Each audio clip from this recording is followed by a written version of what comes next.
How we doing this morning, Elevate Weekend? All right, I have a question for you to begin today. Who got the least amount of sleep last night?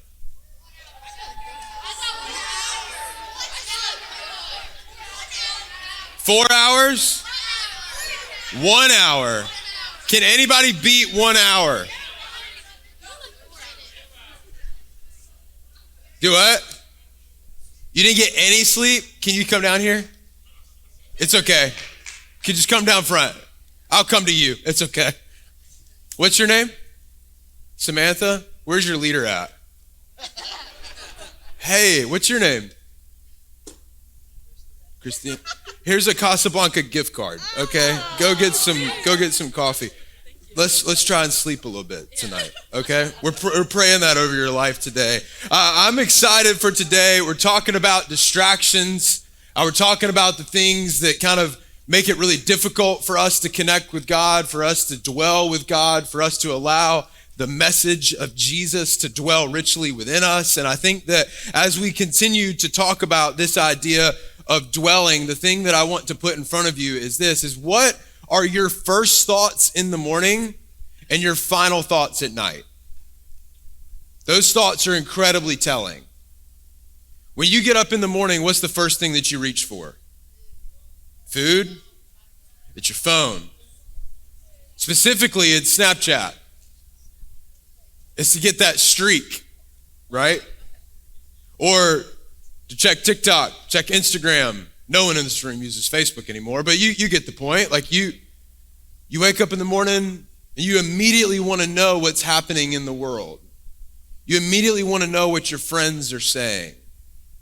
And there's something about that can be beautiful because you're in life-giving, informative community, but there's also something about that distracts us. When you think about what you think about right before you go to bed, what's the last thing that you see in the day? What's the last activity of the day? Because here's the danger.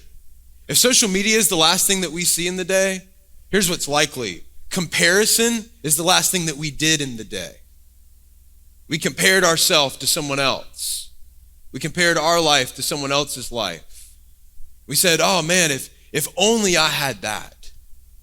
If only I was as pretty as them, or had as much status as them, or had as much influence as them. And what's dangerous about that is that just builds the wall. It kind of, when you think about last night, we had the door on stage. It creates this like separation between us and our ability to allow the message of Jesus, the word of God, to dwell richly within us. And I want to give you something really practical. I'm a big believer in the power of journaling.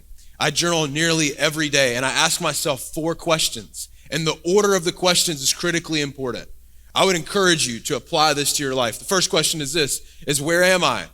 And it's a very simple question. What am I feeling? What am I experiencing? What am I frustrated by? What am I hopeful for? What's making me excited about life right now? What's going on in my life? It's kind of like an audit. It's kind of an assessment of can I just get gut level honest beneath the surface what's happening in my life?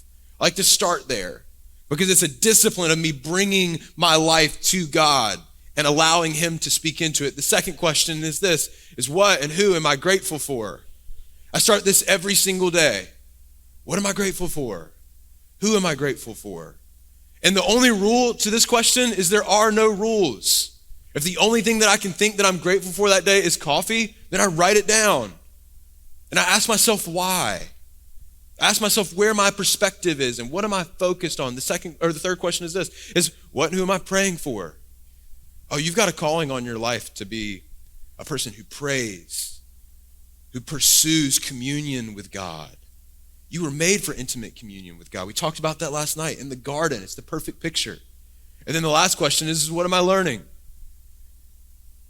I think for all of us, our generation has become a generation of critics.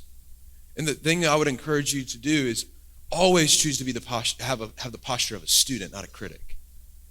Teddy Roosevelt, one of our presidents, wrote a whole speech called The Man in the Arena. And one of the first lines in the famous quote is, it's not the critic who counts. It's the one who dares greatly. It's the one who pursues confidently, who stays really committed. And he wasn't speaking about that in necessarily a church sense or a Christianity sense, but I think it's so helpful for us. to consider, what does it look like for us to be a student? What does it look like for us to avail ourselves to what God has for us? And here's the reality. There's lots of theology in the world. There's lots of doctrine in the world, which is why the Word of God is so critically important. That's truth. That's the foundation. And it leads us to the living eternal water that Jesus talks about in John chapter 4, where you will never be thirsty again if you come to the well that lasts for eternity. And here's the reality. A couple of years ago, I keep saying a couple of years ago, that's become my new thing. When I was in middle school, I think I was in 6th or 7th grade. That's more than a decade ago. I'm old. Oh, no. Okay, sorry. Midlife crisis on stage with 200 of my closest friends. I didn't have any friends in middle school. I was one of those kids. I wasn't smart enough where people wanted my homework, but I wasn't good enough at athletics that I couldn't make a single sports team. Fun fact, I tried out for the golf team at my school. Everybody made the golf team at my school. Coach told my dad, Carson is physically incapable of playing golf in front of me. Like I was there for the conversation. Went to the Lord with that. But I was like looking around at my friends and my all the people who were smart had glasses. And I was like, there must be a correlation here. I need glasses. So I went home and I told my mom, I can't see anything. I need glasses. And she was like, Carson, you've never had a problem seeing before. I was like, no, Mom, you don't understand. Like I need glasses. So she took me to the eye doctor, and I intentionally tried to fail the eye exam. But here's how bad it went. I didn't even do it well enough to fail the exam. Like they could tell that I was making up letters because I would like say kind of the part of the right letter and then I would change the letter. It was horrible. But the reality is I went home and my mom was like, okay, well, we'll get you some like reading glasses from like Costco. So she went and got me this like pack of like 5 reading glasses. I looked like I was 85 years old. And I would put them on and I would like try to like change my eyes to the point that I could need glasses. And here's the reality is I couldn't see anything because I didn't need glasses. Here's the reality. The lens that you look through determines what you see. When you think about your faith, when you think about God, what you look through determines the perspective that you hold. It determines what you see about God. It determines what you hold to be true about God. For the person in here today who you would say, like, I'm not really a Christian. People might think that I'm a Christian, but I don't really know about God. The question that I would put in front of you is, where does that come from? And just be honest. Where does your faith come from? For all of you that would consider yourself Christians, just for a minute, and you're like, I've grown up in the church and I love the church and I love God. The thing that I would ask you is, where does your faith come from too? Is your faith your parents' faith? Is your faith Tucker's faith? Is your faith Steph's faith? That's not enough. Yeah, your parents, I'm sure they have an incredible walk with God. And I love that. And I love that you have that as an example and as a model in your life. But your faith has got to be your own. God is worthy of your trust. You've got to make your faith your own. High school seniors, next year you're going to college, some of you. And you're going to walk into college classrooms. There's going to be some things said that make you doubt your faith. This is why this is important. You've got to be secure. You've got to be on solid ground. You cannot afford to be distracted. Because we live in a world full of content, right? There's content creators on our news feeds every day. They're creating content as fast as we can consume it. And here's the reality, is content, it determines perspective and activity. The content that we consume in our everyday life, it determines the lens that we see the world. It determines the lens that we see God through. And it becomes our activity, indicated by you log into TikTok and you see that cool dance, you immediately go, how can I do the dance? Because it's something that you want to do. It's someone you want to be like. And I just put that in front of you to consider, where's the content of your life coming from? What's the source? Is it truth? How do you define what's true? We talked about this last night. God's truth is superior to your truth. Because here's the reality. Is distraction, it comes easy. Every single time. Obstacles, they come easy. Difficulty and tension and challenge, they all come easy. But here's the reality. Faith takes work. You can put anything in that blank in the world today. It comes easy and it comes for free. But here's what we also know in the world. Things that are free are seldom worth having because they don't have any value. because they were free. Here's the reality. Fear comes for free. Distraction comes for free. But faith takes work. The work is worth it. That's what I hope that you took away from last night, that the fight for your life is worth it. And here's the other reality, is with every distraction and obstacle comes an opportunity to deepen your faith. What if we started seeing distractions and obstacles in our life as opportunities? Like every single morning, you've got a new opportunity to deepen your faith. You say, I'm going to start on solid ground today. I'm going to do what the guy said earlier. I'm going to read 2 Timothy, and I'm going to commit to memorizing passages of Scripture, putting it in my heart so I have the truth of God wherever I go. And it can come out of every part of my life. And here's the thing that I think that you've got to know and we've got to know is distraction is inevitable. But hope and clarity and focus has a name. Your relationship with God is personal. God is a personal God, but it's not private. You cannot afford to try to walk with God alone because of the distractions of this world. Studies suggest that people between 11 and 14 years old spend 9.5 hours a day looking at their phone. 15 to 18-year-olds, the average is 7.5 hours a day. Studies would also suggest that when you enter into adulthood that you make 35,000 decisions a day. By the time that you get up and you eat breakfast and you go to work and you do all the things that are in the world today. The reality is, for you and me, we've got to get focused. We've got to get focused on who God is to be able to take hold of the life that God came to give. And I love the way that Jesus begins to talk about the Holy Spirit in John chapter 16. He says this, when the Spirit of truth comes, the Spirit of what? The Spirit of truth comes, he will guide you into all the truth. See this? What's the source of truth?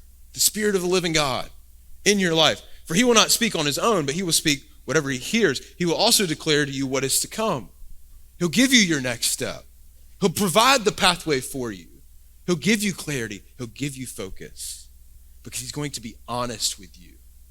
And I think that for you and I, we live in a world that is trying to redefine spirituality. According to an article that I read the other day, the person who wrote it, their perspective is there is 8 billion different definitions of the word spirituality, which would render the term spirituality meaningless. If it means something different to everybody, then it doesn't actually have any value. And this is the narrative of the world, right? That spirituality can just be whatever you want it to be. And I was very convicted by reading this, so I came up with a definition of what does true spirituality look like for you and me? And this is the way that I would say it. It's staying in step with and oriented towards the Spirit of the living God. True spirituality is living in step with and oriented toward the Spirit of the living God, which makes it requires you to take your perspective off of what you're looking at naturally by the nature of the world and saying, I'm going to be in step with God's Spirit and I'm going to look at the truth and the reality of Jesus. Nothing else. Here's the reality too. Nothing else in the world deserves your attention like God does. You're an image bearer of creator, provider, God. Be really picky with what gets your attention. Be really, really, really intentional with what you look at because it makes a difference. And I love the way that Paul articulates this in Galatians 5. He says, but the fruit of the Spirit, we all know this, is love and is joy, peace, patience, kindness, goodness, faithfulness, gentleness, and self-control. The law is not against such things. Now those who belong to Christ Jesus, who have made a profession of faith, who have stepped into a relationship with Jesus, as Tucker was talking about this morning, have crucified the flesh with its passions and desires. Saying, I'm going to put my distractions to bed because I'm a daughter and or a son of God. Because there's a calling for me to live within. If we live by the Spirit, let us also keep in step with the Spirit.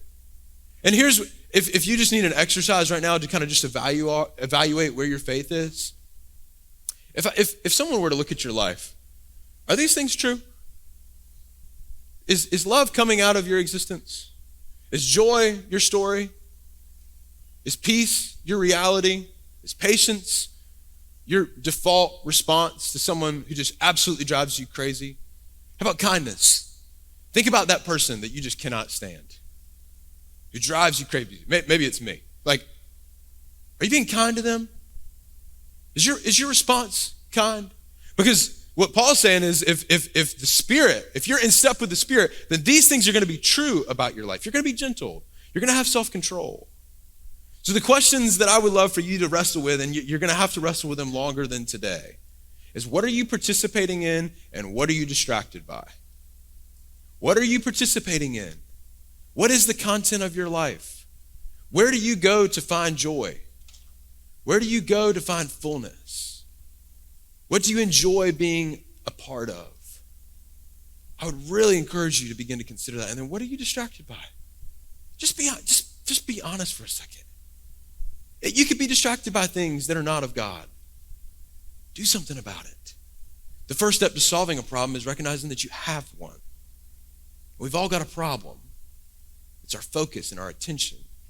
And I love Colossians 3, and I love that we're centering in on this weekend, because Paul gives us 3 really clear things to use as tools in us focusing and devoting our entire life to the message of God dwelling within us. And he says this in Colossians 3. We'll just read this whole section again together. And let the peace of Christ, to which you are also called in one body, rule your hearts and be thankful. Let the word of Christ dwell richly among you in all wisdom, teaching, admonishing one another through psalms, hymns, and spiritual songs. Check this out. If you're going to allow the message of Christ to dwell within you, you've got to meditate and sing and declare and orient your perspective and your attention by using psalms, hymns, and spiritual songs. And here's what's so significant. When you think about what he's saying between psalms, hymns, and spiritual songs, it's almost like a little bit of a code. And Emma, we can put this next slide up here because I want to make it really, really simple for you. When he's writing to the church in Colossae, I believe he's saying, look back at what your ancestors declared. Look back at the heroes of the faith. Look back at what David wrote in the Psalms. Look back at what the psalmists were experiencing and the songs that they were singing, and sing those things. And I love this morning, we did that. We sang songs that were written thousands of years ago in a completely different culture. But they still ring true because of the God that they are declaring faith in. And then he goes on to say, sing hymns. I think this is a beautiful representation for singing the songs of our day. Yesterday, almost everyone in the room knew the lyrics to Firm Foundation because the song is packed full of truth. The reality is the wise man, he builds his house on a rock. Where does the foolish man build his house? On the sand. This is good. Tucker, you're doing a great job. Come on. But that's like a hymn of our day. It's going to be an ancient song in like 12 days because of the way our culture moves. But you get the point. Like we're called to sing those songs. And then I love this idea of spiritual songs. Let me just ask you a question.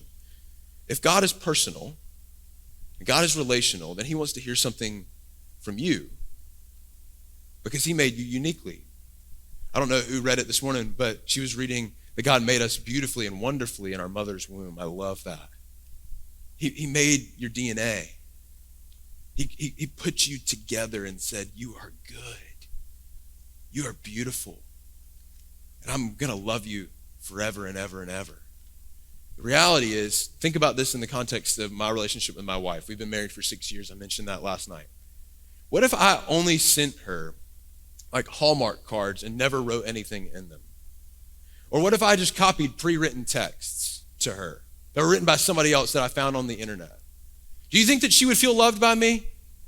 For those of you that are dating, let's just put this in your world for a second. If you were to text your girlfriend or your boyfriend things that you just heard somebody else say, do you think that they would feel loved by you? Do you think that your relationship would grow?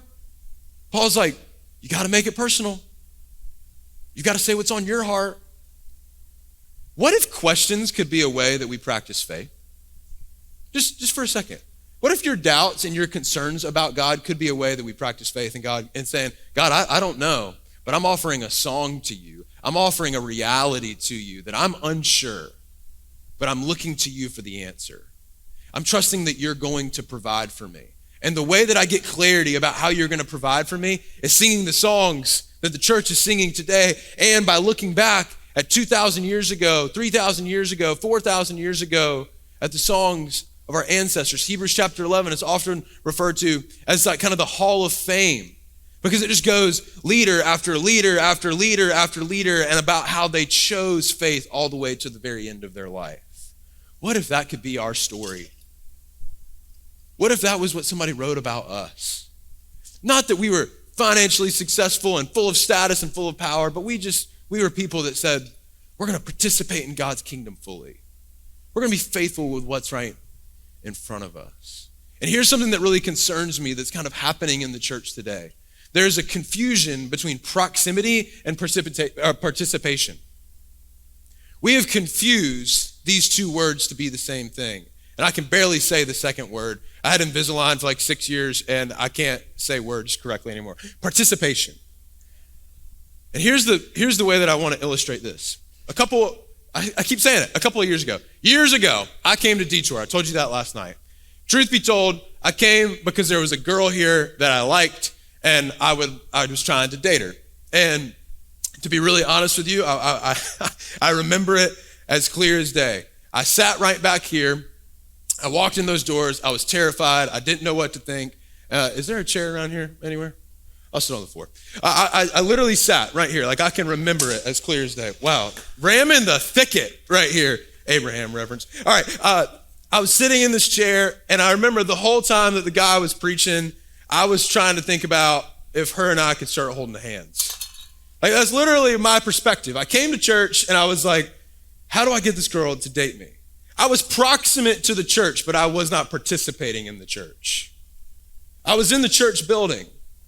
I even kind of mumbled a few of the words that were on the screen because they were on the screen and that's what everybody else was doing. And I kept coming and I kept coming and I kept coming. And what I realized is I was trying to consume something, not participate in something. In a 30-page account of the Gospel of Matthew, if it was stretched out over 30 pages, the word kingdom appears 1.5 times a page. God sent Jesus to demonstrate the way of the kingdom so that we would participate in the kingdom. Are you participating in the church? Are you showing up on Sunday and kind of checking the box? Are you showing up on Wednesday and just checking the box? When worship starts and Matt leads us in to worship, are you like singing with your whole heart? Are you singing with an aspiring faith that I'm going to believe these things and I'm going to desire to believe these things? Because here's the thing that I don't want you to make the mistake of believing is that just being in church is participating in church. It's the first step, but it's the first step of many. You've got to participate.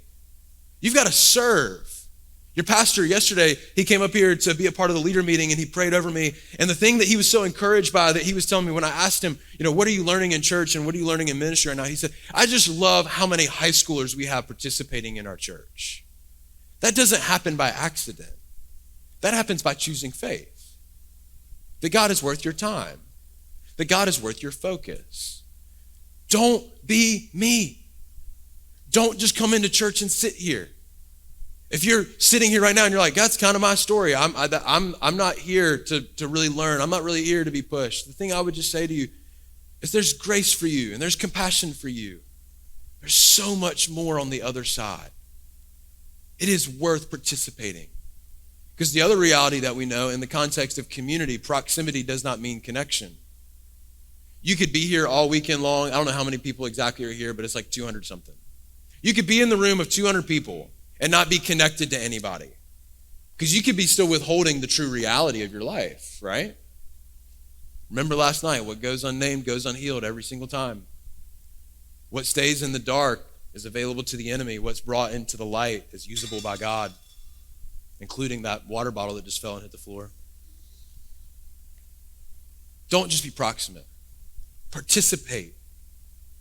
Be connected. Invite people into your story. Participate in God's kingdom. You have a unique role to play. But you will miss the role that God has for you to play if you're chronically distracted. I love you enough to be honest with you. Because here's the reality.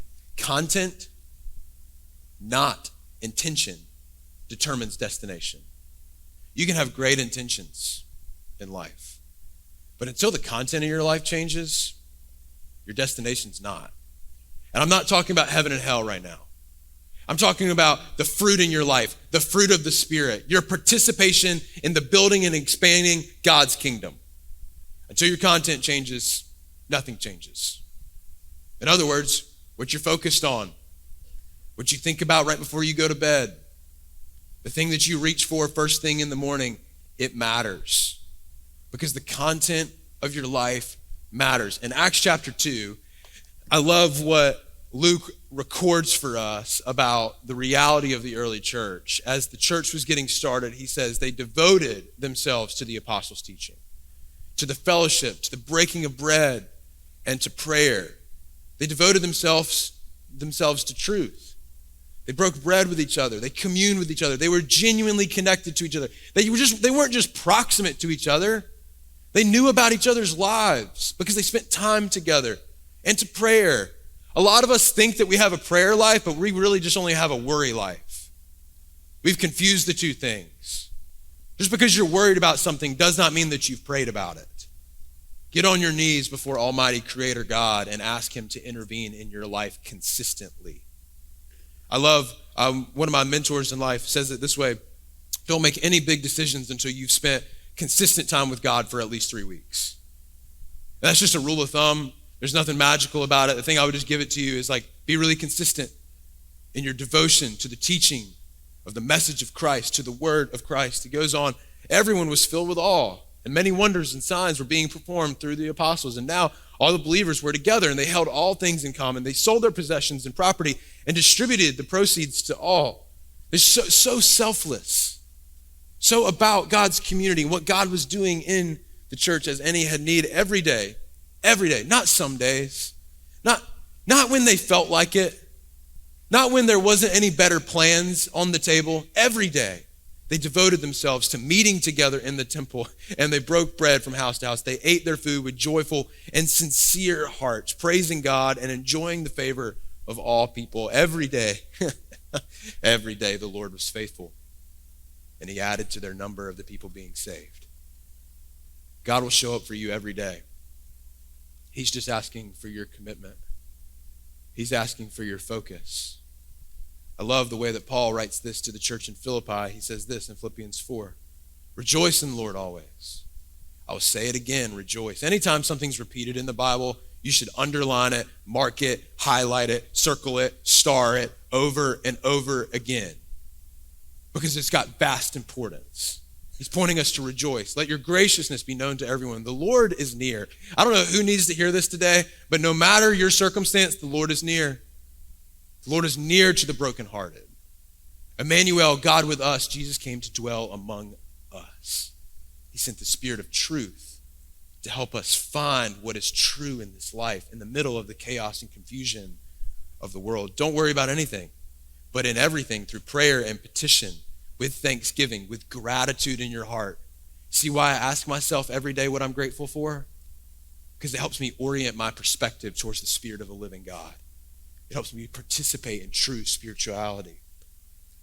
He goes on, and the peace of God, which surpasses all understanding, it does not make any sense to the world, will guard your hearts and your minds in Christ Jesus. This is how you continue to fight. And he goes a step further in his kind of final push to the church in Philippi. He says this: finally, brothers and sisters, whatever is true, whatever is honorable, whatever is just, whatever is pure, whatever is lovely, whatever is commendable, if there is any moral excellence and there is anything praiseworthy, there's our word. Dwell. Live within these things. Focus on these things. Do what you have learned and received and heard from me and seen in me, and the God of peace will be with you. Do what you have learned and received from me. In other words, change the content of your life to be these things. Orient your entire life to the truth and reality of Jesus. Don't hold back anything. A couple of months ago, I was with some of our students in Atlanta, Georgia at a conference. And we're standing in this arena, and a really prominent worship leader, Carrie Job, is leading worship, who's actually the wife of Cody Carnes, who helped write the song Firm Foundation. She's leading, and she's singing this song, and there's this line in the song. It says, all we need is more of you.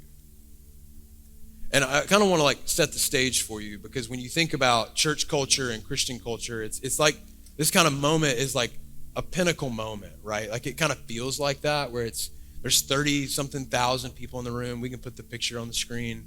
It's this really beautiful moment. You're looking around the room and there's 30 something thousand 18 to 25-year-olds with their hands in the air declaring, all we need is more of you. And I'm standing there, and this is kind of the perspective that I had. This picture was taken very close to where I was. And I'm just looking around and hearing the faith of this generation rise. And I'm literally standing there with my hands in the air, and I hear God's Spirit whisper to me, as I'm singing the line, all I need is more of you. I feel like he whispered, that's not true for you. Carson, you think that you need more success. Carson, you think you need more status. Carson, you think you need more influence. You need more kids. You need more money. You need more of all these things. Your mind is not set on the reality that all I truly need is more of God. And I remember leaving that moment really convicted to begin to consider, what am I looking at? What am I focused on? What am I distracted by? What's the content of my life? What's the thing that I'm dwelling on in the morning? What's the thing that has my heart right before I go to sleep? Is it God? Is it staying in step with God's Spirit? I'm a pastor. I'm paid to talk about Jesus. And it wasn't really true for me in that moment. I can be honest with you about that. Because the first step to solving a problem is recognizing that you have one. The thing I'd love for you to consider, is God enough for you? I believe that he is. I believe that he's more than enough. I believe that when we come to him, we find abundance and fullness and a bounty far, far bigger than our wildest imagination could ever dream. But this takes work. Distractions come easy. Believing God is enough, it takes work. Why? Because it costs us something. It requires us to take our eyes off of the things of the world and to dwell within the truth and reality of Jesus. Why? Because Jesus wants your whole heart. Every bit of it. And I think as we end our time today, we're going to sing a song that we sang yesterday. I texted the band last night and asked if we could do it. It's a song called Walls. And it's this idea that as we begin to look at Jesus, that our feelings can begin to fade and the truth and reality of Jesus can begin to emerge, and that walls between us and God become destroyed because we're stepping in faith. Remember? We're hanging our toes over the edge, believing that God is going to provide. So I would love it if we could just do something different really quick. In the quietest way possible, I'd love to invite you to stand right here where you are.